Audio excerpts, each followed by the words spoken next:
I bought my wife a brand new car with money I had secretly saved for 2 years, and the very same afternoon I heard her whisper into the phone, "I'm driving to my ex, don't tell my husband." My hands went cold around the kitchen counter, and for a moment I could not remember how to breathe. Before I tell you what happened next, and where that sentence truly led us, I want to ask you something.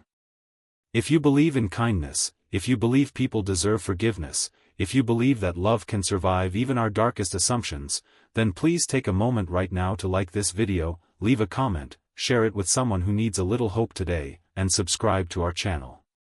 Our community is built on stories like this one, real emotional journeys about marriage, trust, and the quiet miracles that happen when we choose grace over anger. Now let me take you back to where it all began. My name is Grant Ellery, and I was 41 years old the spring I decided to buy my wife, Marissa, a car she did not know I had been saving for. We lived in a modest brick house on the outskirts of a small town in Ohio, the kind of town where everyone waves at everyone, where the diner on Main Street still serves coffee in chipped mugs, and where the biggest news of the week is usually about a lost dog or a church bake sale. Marissa and I had been married for 11 years. We met in our late 20s, both of us a little bruised by life already, both of us cautious about falling too fast, and yet somehow we did anyway. She had a laugh that filled a room, the kind of laugh that made strangers turn and smile without knowing why. She worked as a pediatric nurse at the regional hospital, a job that drained her some days and filled her up on others, and she drove the same tired gray sedan for 9 years, a car with over 190,000 miles on it, a car that stalled at red lights and rattled on the highway, a car she never once complained about because that was who Marissa was. She gave everything to everyone else and asked for almost nothing for herself.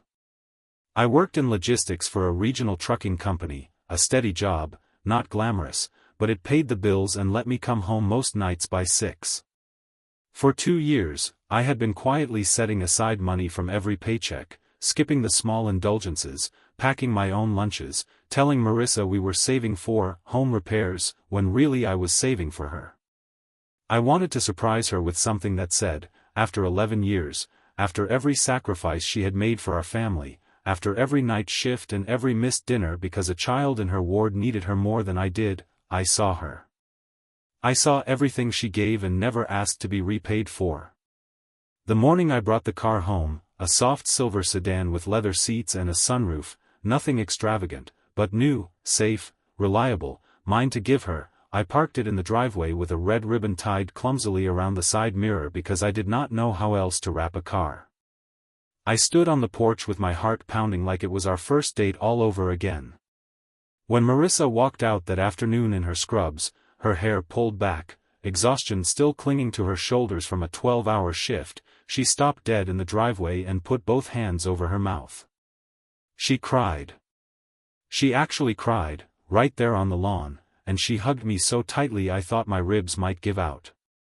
She kept saying, "Grant, you didn't have to do this, we can't afford this," and I kept telling her that she was wrong, that we could, that she deserved it, that this was the least I could do after everything she had given our family without ever once asking for anything back. That afternoon felt like one of the best days of our marriage. I remember thinking, this is what it feels like to get something right. I want you to hold on to that image, the ribbon on the mirror, her hands over her mouth, because it matters for what comes later. So many of us build our happiest memories on a single afternoon, and then something happens that threatens to unravel all of it in a single sentence. It was barely 3 hours later. I had gone into the kitchen to grab a glass of water, and the hallway door was slightly open, the one that led to our bedroom, where Marissa had gone to change out of her scrubs. I heard her voice, low, urgent, the kind of tone you use when you don't want to be overheard.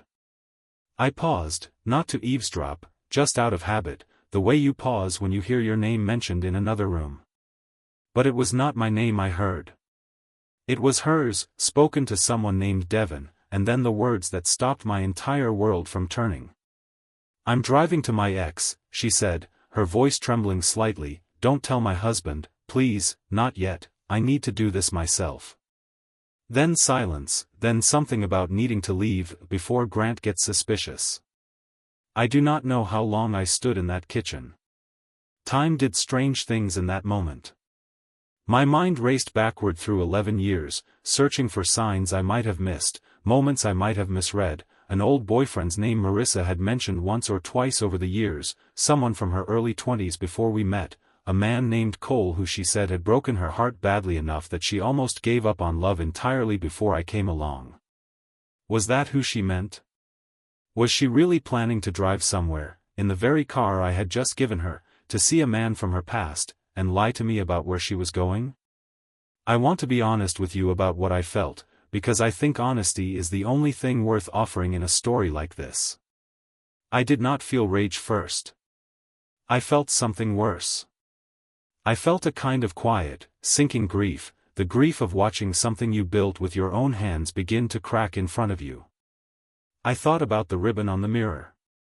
I thought about her tears in the driveway just hours earlier, and I wondered if any of it had been real, or if I had simply been a fool standing in his own kitchen while his marriage quietly slipped out the front door. I did not confront her right away. I want you to understand why, because I think many of us, when we are hurt deeply enough, freeze rather than fight. I told myself I needed to think clearly before I said anything I could not take back.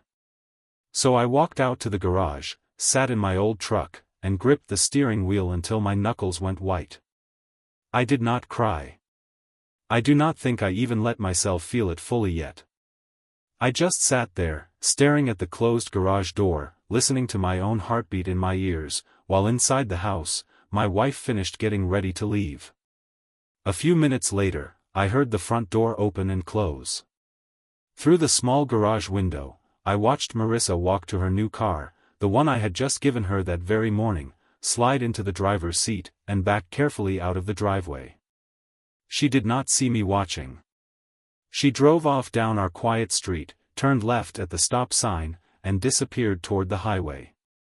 I sat there for another 10 minutes, feeling something in my chest tighten and ache in a way I had never experienced before, not even during the hardest years of our marriage, not during the miscarriage we endured in our 4th year together, not during the year I was laid off and we nearly lost the house. This felt different. This felt like betrayal wearing my wife's face. I want to pause here and ask you to imagine yourself in my place, because I think most of us have had a moment like this, a moment where the ground shifts beneath a relationship we thought was solid. What would you have done? Would you have chased after her? Would you have called her right then and demanded an explanation? Or would you have done what I did, which was something far more foolish and far more human? I decided to follow her. I do not say this proudly. Following your own wife is not an act of trust, and I knew that even as I turned the key in my truck's ignition. But grief and fear do strange things to a rational man, and I told myself I simply needed to know the truth with my own eyes before I let my heart break completely. I pulled out of the driveway and drove in the direction I had seen her car turn, my hands trembling slightly on the wheel, my mind spinning through every terrible possibility. The town we lived in was small enough that there were only 2 real routes toward the highway, and I gambled on the one that led toward the older part of the county, past the fields and the little Methodist church, out toward where I vaguely remembered Marissa once mentioning her ex-boyfriend Cole's family used to live, decades ago, back before either of us had left our 20s behind. I drove faster than I should have, my chest tight, my throat dry. I passed the diner, the hardware store, the elementary school where the crossing guard waved cheerfully at every car, oblivious to the storm rising in mine. About 15 minutes outside of town, I spotted her silver car ahead of me, driving steadily, not recklessly, not like someone running toward a secret lover, but I told myself that meant nothing. Guilty people can drive the speed limit too. I hung back several car lengths, my heart hammering, feeling like a stranger in my own life. She took the exit toward Millbrook, a smaller town about 20 minutes from ours, a town I had only been to a handful of times over the years, mostly for a friend's wedding and once for a work conference. My stomach turned as I followed her off the highway, wondering what I would find, wondering if I was about to watch my marriage end in a stranger's driveway.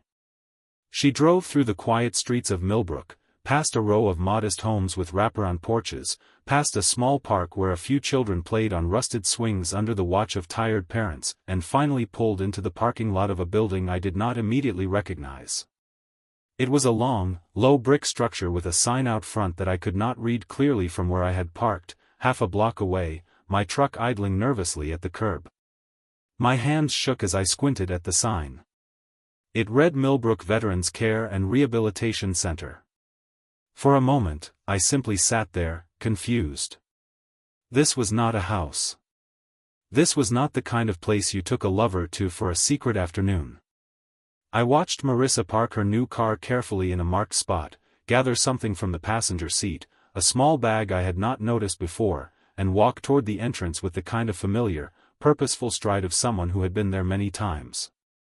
I sat in my truck for nearly 10 minutes, my mind churning through possibilities, before I finally worked up the courage to walk inside myself. I want to be honest, my legs felt unsteady as I crossed the parking lot, and my heart was pounding so loudly I could hear it in my ears. I did not know what I was walking into. Part of me feared I would see her embracing a man I had never met, a man from her past who still held some claim over her heart. Another part of me, the quieter, more rational part that I had been drowning out with fear all afternoon, wondered if I had misunderstood everything. The lobby smelled faintly of antiseptic and fresh coffee, the kind of smell that clings to hospitals and care facilities everywhere. An older woman at the front desk looked up and smiled kindly at me, asking if she could help. I asked, my voice unsteady, if a woman named Marissa Ellery had just come in. The woman's face softened immediately, in a way that surprised me. "Oh, Marissa," she said warmly, "she's probably back with Devon already. Are you family?" I told her I was her husband, and the woman's smile widened even further, as if this were the most natural thing in the world. "She talks about you all the time," the woman said. "Down the hall, second door on the left." I walked down that hallway feeling like a man walking toward either his salvation or his destruction, unsure which one awaited me. The doors along the corridor were mostly open, and I caught glimpses of elderly men and women in wheelchairs, some watching television, some staring quietly out windows at the afternoon sun. When I reached the second door on the left, I stopped, my hand hovering just before the frame, and I heard Marissa's voice again, the same voice I had heard through our hallway door hours earlier, except now it carried none of the secrecy I had imagined. It was warm, gentle, familiar in the most loving way. I stepped into the doorway and saw her sitting beside a hospital bed, holding the hand of an elderly man whose face was thin and lined with age, whose eyes, though clouded slightly with time, lit up the moment they landed on her. On the small table beside the bed sat a framed photograph, worn at the edges, of a much younger version of that same man in a military uniform, standing beside a woman who looked strikingly like an older version of Marissa herself. Marissa turned and saw me standing in the doorway, and her expression shifted instantly from warmth to something like panic. "Grant," she said, standing quickly, "what are you doing here?" I did not know how to answer her. I simply stared at the man in the bed, at the photograph, at the small bag she had carried in, which I could now see contained a thermos and what looked like homemade soup. The man in the bed spoke before I could find words. His voice was weak but clear. "You must be the husband," he said, a faint smile tugging at his lips. "She talks about you like you hung the moon, you know." I felt my throat tighten, tears threatening in a way I had not expected. Marissa stepped toward me, her own eyes glistening, and gently took my hand, leading me a few steps away from the bed while the man watched us with something like quiet amusement. She explained everything to me in a hushed voice, her hand still holding mine tightly, as though she could sense how close I had come to breaking that afternoon. The man in the bed was Walter, her biological father, a man she had not spoken about in years, not because she did not love him, but because their history was complicated and painful in ways she had never fully shared with me, even after 11 years of marriage. Walter had left when Marissa was 6 years old, struggling with alcoholism and the invisible wounds of 2 tours overseas, wounds that no one back then knew how to properly treat or even name. He had drifted in and out of her childhood, appearing for a birthday here, vanishing for years there, until eventually he simply stopped coming altogether. Marissa grew up believing her father had abandoned her because she was not worth staying for, a wound she had carried quietly through every year of our marriage, one she had built careful walls around, walls I had sensed but never fully understood. 2 years earlier, Walter had reached out through a mutual family contact, now sober, now remorseful, now living out his final years in a veterans' care facility with a failing heart and a desperate need to make amends before it was too late. Marissa had been visiting him in secret, twice a month, sometimes more, terrified of what it would mean to open that door again, terrified of how I might react to the reappearance of a man who had caused her so much pain, terrified that even discussing him would reopen wounds she had spent years trying to heal on her own. She had not told me because, in her words, she did not fully understand her own feelings about him yet, and she did not want to burden me, or worse, disappoint me by admitting she still longed for a father who had hurt her so deeply. The word ex I had overheard was not about a romantic ex-boyfriend at all. It was a nickname, a bitter, private joke Marissa and her closest friend Priya had used for years to refer to Walter, calling him her ex-father, a darkly humorous way of processing the fact that he had once removed himself so completely from her life that he felt like someone she used to know rather than someone who raised her. She had been telling Priya on the phone that she needed to drive to see him, needed to bring him the soup he loved, needed to sit with him because the nurses had called that morning to say his heart was weakening and they did not know how much time remained. She had asked Priya not to tell me yet because she was not ready to explain the full weight of her history with Walter, not until she understood her own feelings well enough to share them without falling apart. I stood in that hallway, still holding my wife's hand, feeling the entire structure of my fear collapse into something far gentler and far more devastating in its own way. I had spent the afternoon convinced my marriage was ending, convinced I had been a fool to trust so completely, and instead I had stumbled into the quiet, aching center of my wife's oldest wound, one she had been carrying alone for years, protecting me from a pain she did not yet know how to share. I want to pause the story here for a moment, because I think this is the part that matters most, the part one hopes stays with you long after this video ends. So many of us, when we feel afraid, when we sense something is wrong in our closest relationships, jump immediately to the worst possible explanation.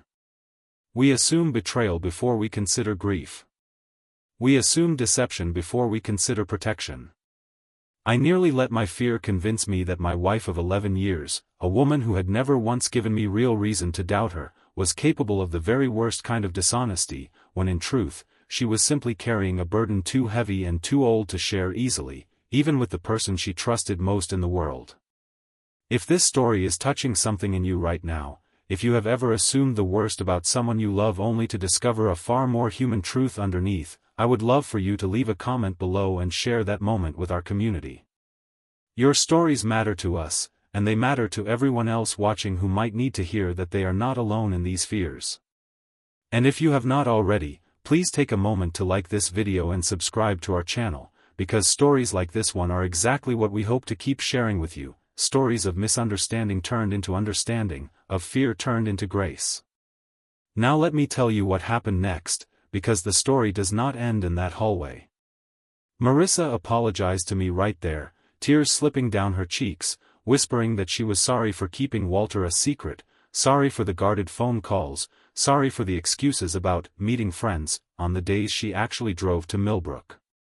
I told her, my own voice breaking, that she had nothing to apologize for, that I understood, that I only wished she had felt safe enough to tell me sooner, so I would not have spent the last hour of my life convinced I was losing her. When I explained what I had overheard, and what I had feared, her face crumpled with a mixture of horror and something almost like disbelieving laughter, the kind that comes when grief and relief collide all at once. "You thought I was leaving you for an old boyfriend," she said, half laughing, half crying. "Grant, I would never." And I believed her completely, not because she said the words, but because I could finally see, standing in that hallway, the full shape of what she had been carrying alone. We walked back into Walter's room together, and I sat down in the chair beside his bed, still unsure what to say to this man who had caused my wife so much silent pain, and who now lay dying, reaching for whatever forgiveness time still allowed him. Walter looked at me for a long moment, his eyes tired but clear, and he said something I will never forget. "I don't deserve the years she's given me back," he said quietly, "but I'm grateful for every single one of them anyway." Marissa reached over and took his hand again, and I watched something pass between them, not full absolution, not a complete healing of decades of hurt, but something quieter and perhaps more honest, a willingness to sit together in the wreckage of the past and try, even now, even this late, to build something gentler from it. We stayed for nearly 2 hours that afternoon. I listened as Walter told stories about his years in the service, about the friends he had lost, about the drinking that had started as a way to quiet the noise in his head and ended up costing him the only family that ever truly mattered. He did not ask for pity, and he did not offer excuses. He simply told the truth, plainly and without flinching, the way men sometimes do when they know their time for pretending is running out. Marissa listened too, some of it for the first time, her hand never leaving his, her eyes sometimes distant with old pain, sometimes soft with something that looked almost like healing. On the drive home, Marissa in her new silver car and me following behind in my truck, I thought about how close I had come that afternoon to letting fear write a story that was never true. I thought about how easy it would have been to confront her the moment I overheard that phone call, to accuse her of something she never did, to plant a seed of resentment in our marriage that might have taken years to fully uproot, if it ever could have been uprooted at all. I thought about how grateful I was that some quieter, more patient part of myself had chosen to follow the truth instead of assuming it. When we got home, the ribbon I had tied around the car's side mirror that morning was still there, slightly crumpled now from the day's drive, and Marissa touched it gently as she stepped out of the car. "This morning feels like it happened a year ago," she said softly, and I laughed, because it truly did. We sat together on the porch steps as the late afternoon sun slanted gold across our lawn, and she finally told me everything, the full history of Walter's absence, the birthdays he missed, the school plays he never attended, the years she spent telling herself she simply was not worth staying for. She told me about the letter he had written her 2 years earlier, shaking and uncertain, admitting his failures without asking for forgiveness he did not believe he deserved. She told me about the terror she felt the first time she walked into that care facility, uncertain whether she was about to reopen a wound or finally begin closing one. I held her hand and listened, and for the first time in our marriage, I understood a part of my wife that had been hidden from me for 11 years, not out of dishonesty, but out of a very human fear that some pains are too fragile to speak aloud until we are finally ready. I told her I wished she had trusted me sooner, and she told me she wished she had trusted herself sooner, that some grief takes its own time to become speakable, no matter how much love surrounds it. Over the following weeks, something shifted between us, something I can only describe as a deepening. Marissa began inviting me to join her on her visits to Millbrook, and I found myself growing genuinely fond of Walter, this flawed, aging man trying so hard, so late, to become someone worth remembering fondly. We brought him soup together, sat with him through long afternoons of quiet conversation and old war stories, watched baseball games on the small television bolted to his wall. I watched my wife slowly allow herself to feel things she had locked away for over 3 decades, watched old anger soften into something more complicated and more human, not quite forgiveness in the way movies often portray it, but something realer, messier, more earned. There was a particular afternoon, about 6 weeks after that first terrifying misunderstanding, when Walter asked to see a photograph Marissa kept from her childhood, one of the very few pictures she had of the two of them together, taken before everything fell apart. She had never shown it to him again after he left, had kept it tucked away in a box in our closet for years, a small, aching artifact of the father she once had. She brought it to him that day, her hands trembling slightly as she placed it in his weathered fingers. He studied it for a long moment, his eyes filling with tears he did not try to hide, and he said, "I remember this day. You wanted ice cream and I told you no because we couldn't afford it, and then I felt so guilty I bought you a whole cone anyway." Marissa laughed through her own tears, telling him she remembered that day too, that it was one of the only clearly happy memories she had of him. It was a small moment, an ordinary memory of ice cream on a summer afternoon, but I watched it settle something deep in both of them, a small bridge built across 30 years of silence. Walter's health continued to decline over the following months, and Marissa visited more frequently as the weeks went on, sometimes alone, sometimes with me beside her. I want to tell you that everything resolved itself into a perfectly tidy, happy ending, but real life rarely offers that kind of neatness, and I think stories are more honest, and more useful to those of us living through our own hard chapters, when they admit as much. There were afternoons when Marissa came home from Millbrook and cried in my arms for an hour, overwhelmed by grief for a relationship that could never fully be repaired, no matter how many soup deliveries or shared photographs passed between them. There were afternoons when old resentment flared unexpectedly, when Marissa found herself furious all over again about a school play Walter missed decades earlier, grief and anger refusing to move in a straight line toward healing, insisting instead on their own winding, unpredictable path. But there was also real tenderness, real growth, real moments of connection that neither of them had believed possible even a year earlier.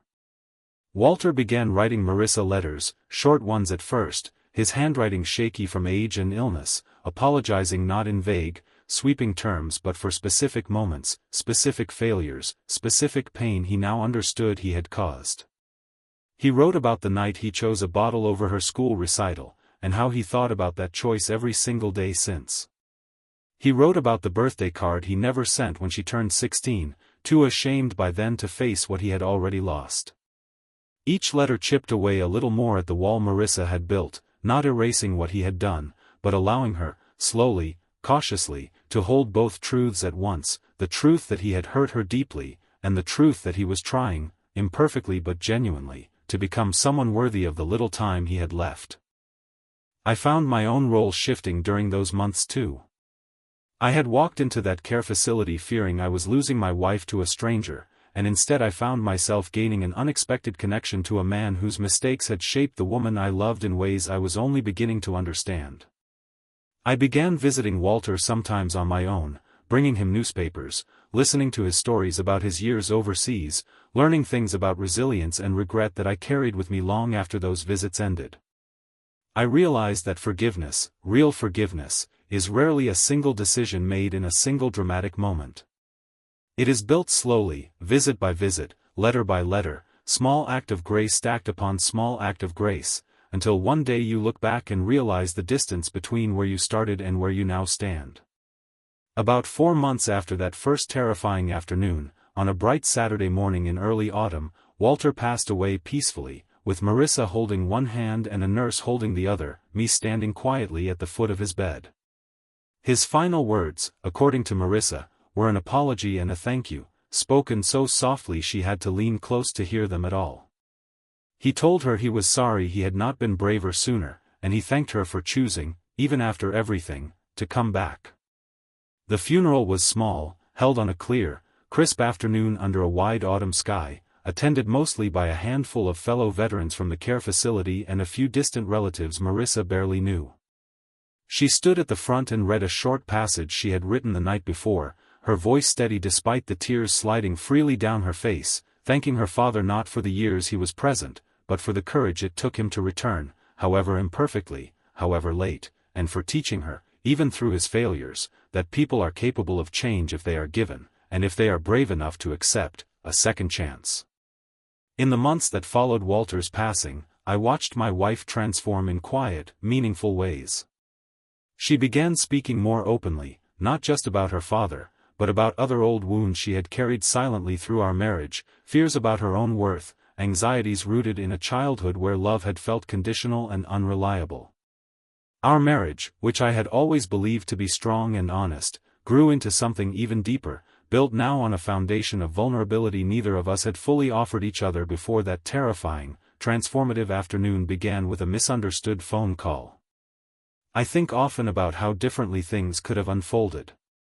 If I had confronted Marissa the moment I overheard her on the phone, if I had let jealousy and fear speak before understanding had the chance to arrive, I might have accused her of something monstrous and untrue, might have planted a seed of distrust that could have poisoned years of an otherwise loving marriage. Instead, because some quieter part of me chose curiosity over accusation, because I followed the truth instead of assuming the worst, I was given the extraordinary gift of witnessing my wife's healing firsthand, of understanding her more completely than I ever had before, and of gaining, however briefly, an unexpected relationship with the flawed, aging man who helped make her who she was. The car itself became something different to us after that day too. It was no longer just a gift, no longer just a gesture of gratitude for 11 years of sacrifice. It became, in its own strange way, a vessel of healing, the very thing that carried Marissa back and forth to a father she thought she had lost forever, the thing that carried soup and photographs and forgiveness down that same quiet highway, week after week, until healing had time to properly take root. I want to leave you with something before we close this story together, because I think the lesson here matters far beyond the specifics of our own marriage.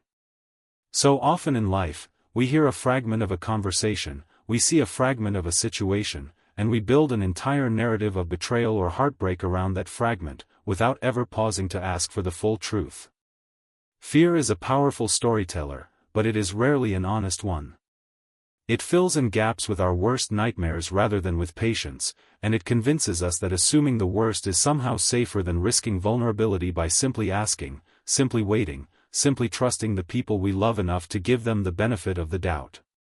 If there is one thing I hope you take from our story today, it is this: before you let fear write the ending to your own story, pause long enough to discover the truth.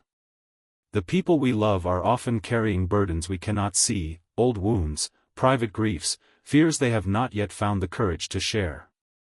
Sometimes the kindest thing we can do, even in our own moments of fear and doubt, is to choose patience over panic, curiosity over accusation, and grace over assumption. Before we close this story, I would love to hear from you. If you have ever misunderstood someone you love, if you have ever assumed the worst only to discover a far more human, far more heartbreaking truth underneath, please share that moment in the comments below. Your story might be exactly what someone else watching today needs to hear. And if this story touched your heart even a little, please like this video, leave a meaningful comment, share it with someone who might need a little hope today, and subscribe to our channel so you never miss another story like this one. Our community grows stronger every single time you choose to share these stories with the people in your life who need them most. Marissa still drives that silver car today, 4 years later now, the ribbon long gone but the memory of that afternoon never far from either of our minds. Sometimes, on quiet Sunday mornings, she drives out to the small cemetery on the edge of Millbrook, where Walter is buried beneath a modest stone that simply reads, "He came back." She brings flowers, sometimes a letter of her own, telling him about our life, about the family we eventually built, about the healing that continued to unfold long after he was gone. I go with her most times now, and we stand together in the quiet morning light, grateful, in ways neither of us could have predicted on that terrifying afternoon 4 years ago, for the gift of a misunderstanding that ultimately led us not toward the end of our marriage, but toward its deepest, most honest beginning. Because in the end, the truth was never about an ex-boyfriend or a secret betrayal. It was about a daughter's aching love for the father who left her, about second chances offered and imperfectly received, about a husband learning to trust the woman he loved even in his most frightened moment, and about a family, ours, choosing forgiveness and grace over fear and assumption, even when the entire world seemed to be telling us to believe the very worst. And if there is anything worth carrying forward from a story like ours, it is simply this: love, real love, is patient enough to wait for the whole truth, and brave enough to choose kindness, even when fear is standing right there at the door, whispering that something else, something darker, might be true instead. Thank you for spending this time with us today, for letting our story become a small part of yours. If it moved you even a little, please remember to like, comment, share, and subscribe to our channel, because every single one of you who chooses to engage with these stories helps our family here reach someone else who might desperately need a reminder that hope, forgiveness, and second chances are always, always possible.